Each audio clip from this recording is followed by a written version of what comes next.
Всем доброго здравия. На календаре 29 сентября 2017 года от Рождества Христова, а по другому славянскому календарю 7526 лето от сотворения мира в звездном храме. Есть такая дата. Выбрался сегодня в лес, буквально ненадолго. Хотел посмотреть, есть ли еще опята. Но, к сожалению, так как здесь не было дождей, земля сухая, и опята все высохли. Пойду сейчас, наверное, за яблоками в заброшенные сады. Погода немножко такая холодная. Решил перед тем, как пойти в сады, погреться около костра. Подсмотрел один из видов костров на канале Чернолесье. Костер называется плита. Костер-плита. Очень простой, эффективный. Не нужно придумывать, как подвесить котелок. Состоит из двух бревен. Собственно, вот он. Срубил две осинки. В конце там подложил небольшую палочку, чтобы был подъем. Здесь прокопал канальчик такой, небольшой желобок. Срубил такую палку, затащил с одного конца, прогреб, чтобы была тяга. Соответственно, в центре разжигается из всяких щепочек костерок. Эти две поверхности стачиваются для того, чтобы ровно стояла посуда. Вот эта поверхность подтесывается изначально, чтобы щепки торчали, чтобы лучше разгорелось. И, соответственно, немножко вверх, чтобы тяга была. Здесь можно раздувать.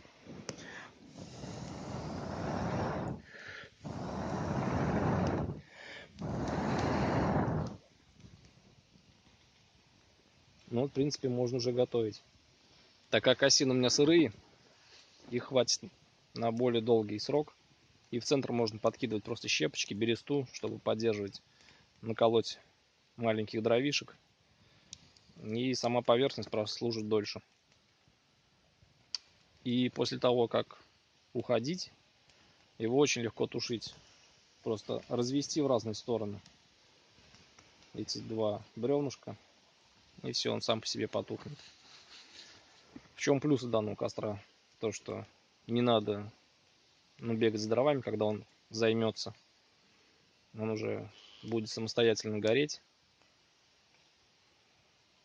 Не нужно никаких приспособлений для того, чтобы подвесить котелок. Было время, я таскал цепочку. Первую потерял, сделал еще другую с крючком, опять потерял. Еще преимущество в том, что достаточно иметь просто топор, и можно удобно располагаться для того, чтобы передохнуть, восполнить силы и отправиться дальше. Либо, если ставить лагерь с палатками, заготовить несколько таких бревнышек и просто в процессе нахождения на природе менять их. И все, и поверхность для варки обеспечена. Вот такая небольшая видеозарисовка.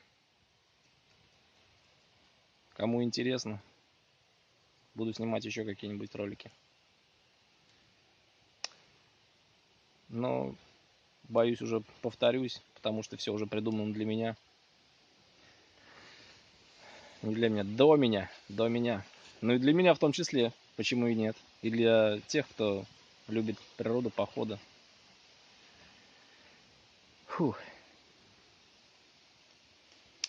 Что еще добавить? Хорошо, приятно сейчас на природе. Комаров нет. Грибочков жалко тоже нет. Ладно, меня ждут яблоки. На этом прощаюсь. Пока-пока. С вами был Дмитрий Исаев. До новых встреч.